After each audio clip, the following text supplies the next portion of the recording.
so very sorry about what happened in the last video. I had a little accident. When I was trying to stop the recording, I was trying to pause the recording, but I accidentally stopped the recording because my phone wasn't responding like I wanted it to. So, let's start this episode all over. And work our way up. Well, we've come to a decision then. We go out with everyone on this journey. It may end up a long journey, so there's a lot of preparations to be made. How about we ship out tomorrow? I agree with that. Well, let us part for today. Another journey's beginning. A new journey to save this world once again. Now, this is the pride of the Winky City, the central square. After leaving the Quadling's castle, the first place we went to was the country of the the Winkies. The Winkies. It's a strange name to me. But who are the Winkies? I don't remember the Winkies. I don't think they were ever mentioned in the movie. Maybe I need to watch it again. You rule this kingdom, right, Hartman? That's right. Let me be the one to show you around. Glad to have you take us around. The central square was full of people and shops. It definitely didn't fall behind. It definitely didn't fall behind even the thriving Quadling city. Many of the people going, walking the paths, noticed their king Hartman and greeted him. Your people really like you, Hartman. Well, I am doing what I can. Hartman didn't exactly shrug off my compliment. He did look like a really good king.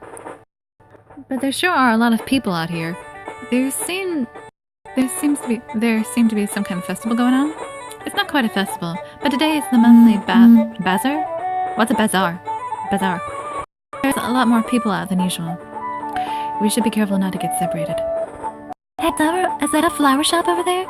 Well, with all sorts of weird plants you can find. Well, yeah. Goodness gracious, I'm not paying attention. Pardon me. Yeah, with all sorts of weird plants you can only find in the Winkies. Can I go have a look? Can I go take a look? Shall I come with you? It's really nearby, and I'll only be for a second, so everyone wait here. Oh, Rhoda! I was already running when I heard Oh, good grief. I feel like I'm not on the ball today. And it's already past 10. Ugh. I was already running when I heard Hartman's voice at my back. What happened? Wow. There are just so many strange plants. I can't help staring. It's very colorful here. It reminds me of...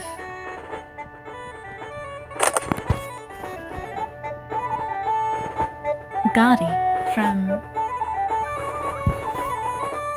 It makes me think of Gaudi. He was supposed to have been an artist who originated from Spain, and he had an art influence on some of the architecture of the Spanish buildings. There's supposed to be this one town that's very colorful, and it's supposed to be his doing. Now all of a sudden my screen isn't. Aha! Here we are.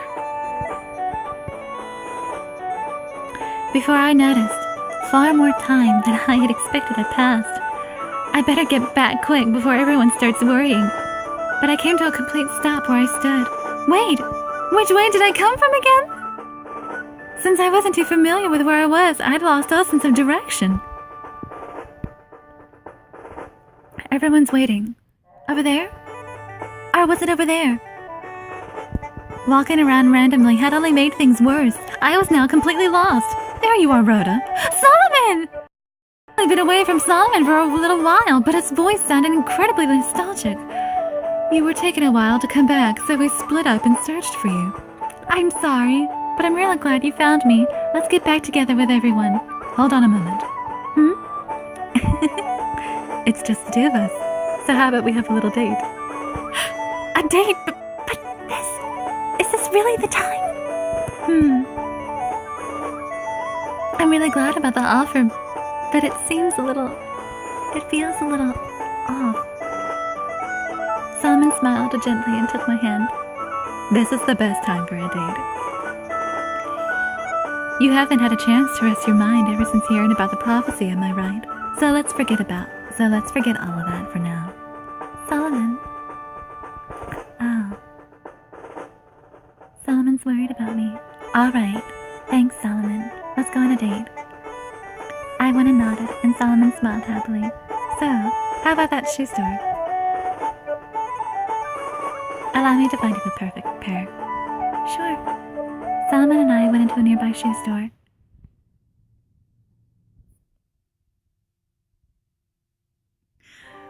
Because she couldn't take her ruby slippers home to Kansas. I had to bring that up. Sorry, everyone. Oh dear. Unfortunately, I don't have this item. Maybe another time. I do have this one though.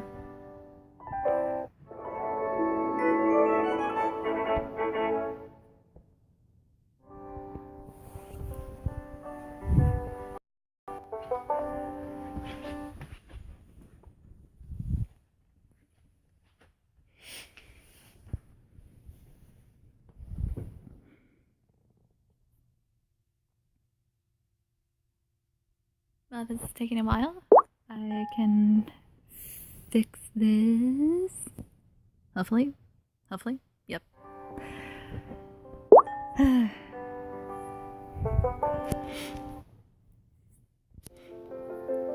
Oh my good word.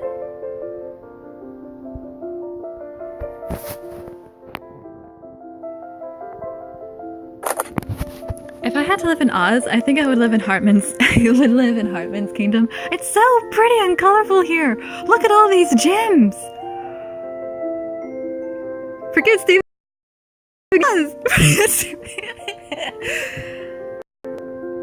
I had on the shoes we had just bought and was walking next to Solomon. Just as I thought, those shoes look wonderful on you. You had a good eye there, Solomon.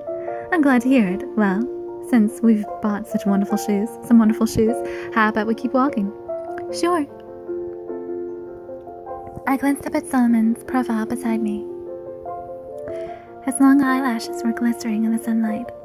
Solomon really is beautiful. I'd probably spaced out there, since I nearly collided face to face with a person walking toward me from the opposite direction. Whoa! Look out! Solomon saving me from a collision. That was a surprise. My, it's dangerous to not watch where you're going. Do be careful. I will. Sorry. After apologizing, I tried to pull away from Solomon. However, I can't pull away. It wasn't that I couldn't pull away. Solomon wouldn't let me go. Solomon, I'm fine, really. I said to Solomon, a little embarrassed. No, I don't think so. If I let go of you, you might bump into someone again. But what? I'm not a kid, though. If you were a kid, I would hold your hand. But since you're not a child. Solomon put his arm around my shoulder. I'll hold your shoulder like this. Solomon's breath tickled my ear. I stopped resisting and leaned into Solomon, hearing a beating heart. Is that my heart, or is it Solomon's? The beating of our hearts became one, playing a passionate rhythm.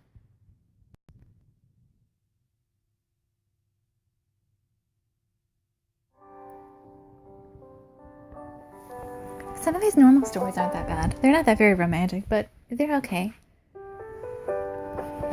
How much time had passed? Though Solomon had been beside me for so long, his warmth slipped away. His warmth slipped away now. You're a little tired from walking, aren't you? Come, there's a bench over there. Let us rest a bit before going back. Solomon said as he pointed a little further ahead. I kind of wanted to walk with him a little longer. Now I have to admit, but probably because I was walking around in unfamiliar shoes. I followed Solomon and decided to sit with him on a bench. Let's meet with everyone after we rest. They must be worried. I will be right back, everyone. Oh, crud.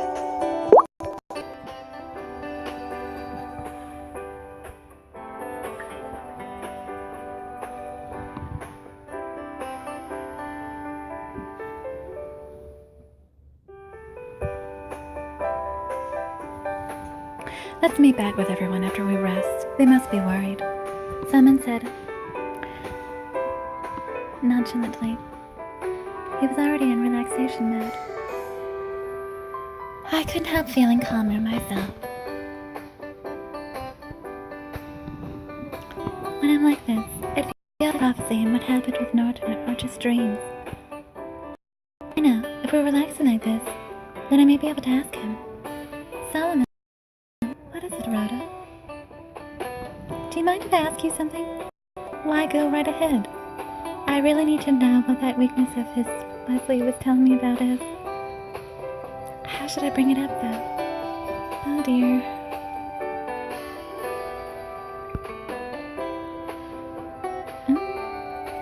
Okay. It paused. Why is it doing this to me? Why is it doing it? What? Are we at the end of this chapter or something?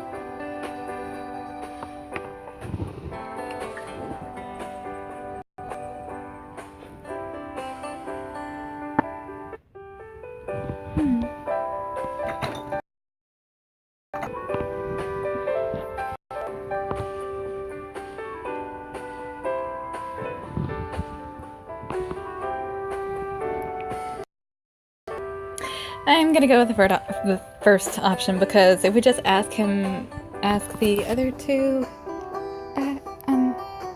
wizards have, no, wait. Wizards have, they'll have a unique, the magic. What now? I know, I just can't come out and say this. The magic, I'm really jealous that you can use it. Wait, why am I talking nonsense?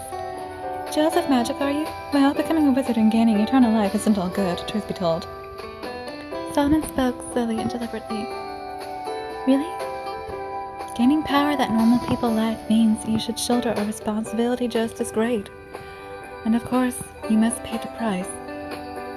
Solomon spoke with a faraway gaze. A price? Could that be the weakness Leslie was talking about? I decided not to dig any deeper for now. I just know you'll tell me when the time comes, Solomon.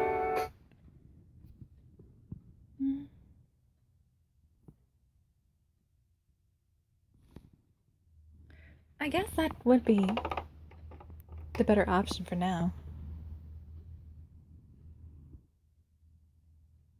But I think I have a feeling the other option would have been better. I have a feeling if we had actually just asked him about asked how he became a wizard, it might have brought up more intimacy points, although I could be wrong.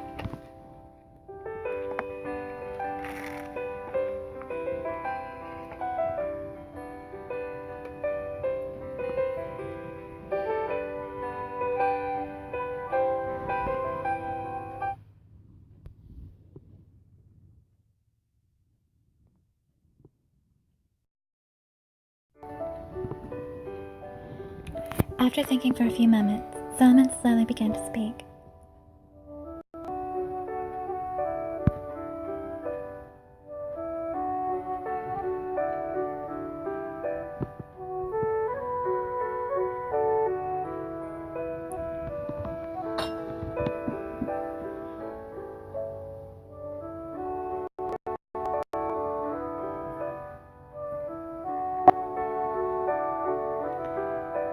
I can't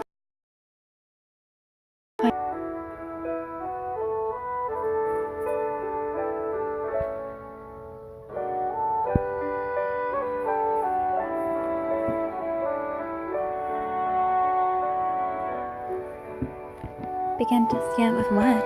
Is he going to tell us what his weaknesses are? Is he about to tell us something else? I have a feeling it's about to... Solomon looked at me, his eyes warm like sunlight. Shone light on. Before, I was but a human, much like yourself. I was born in the land in the south, you see. Anyway, I traveled all over Oz and did little else. I walked all over the land of Oz, and as I did, I came to understand something. This world, especially the land in the south I was born in, covered in scorching desert as it is not a place where human life can thrive. Oh, that's right. Crowley and the others told me the story of the land in the south. But I could not give up. I wished to create a city where people could live happily in this world. In that time, the land of Oz spoke to me. It asked if I wanted power. And I wished without hesitation. I wished for the power to fill this world with lush, fertile land. That's when I formed a contract. One to become the Wizard of the South, Solomon. I'd known the story, but hearing it from Solomon himself made it all the more gripping. Imagining the pain he experienced and all the effort he expected, my chest got too hot for me to bear. This is what I can think of, talking about myself. Boring. Was it not? No, not at all. I put my head to Solomon's chest. Rhoda? Hey, can I ask you something else? What would that be? Do you regret giving up being a human and becoming a wizard? Do I regret it? For a moment, Solomon put on another long wild stare. But without a long period of thought, he looked right back at me. I do not regret it, because all of the choices I've made in the past have led up to who I am now. Solomon's words were filled with pride and certainty. The strong beating of his heart I could feel through my face on his chest made me believe that. That may be why I wish for you to make a choice you won't regret. Yeah. I answered, my face still buried in Solomon's chest. A large palm gently stroking my hair. Solomon's date plan. I cannot help but be curious lately about Rhoda and Lord Solomon. They do seem like they're getting along awfully well, don't they? You think they're, like, making out where we can't see them? What are you three whispering about? Oh, Lord Solomon, excellent timing. There's something I wish to ask. What might that be? Lord Solomon, what kind of date would you take a woman you liked on? Now that's a good question, Crowley. That'll turn into some really good advice. Good. Well, simply going out for shopping would be nice, as would just walking around. Because if you're with someone you like, it'll be fun wherever you go and whatever you do. That is true, indeed. But if I can, I'd like to take her to my favorite spot. It's a little difficult for me now, but if I could go with her someday. As he whispered that addition, Solomon's eyes held a delicate yearning as he thought of Rhoda.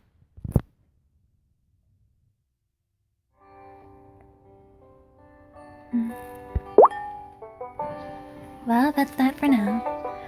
I am Jenny the Artsy-Rose, and I shall see you in another video. Goodbye. I wonder how soon we'll meet Norton again.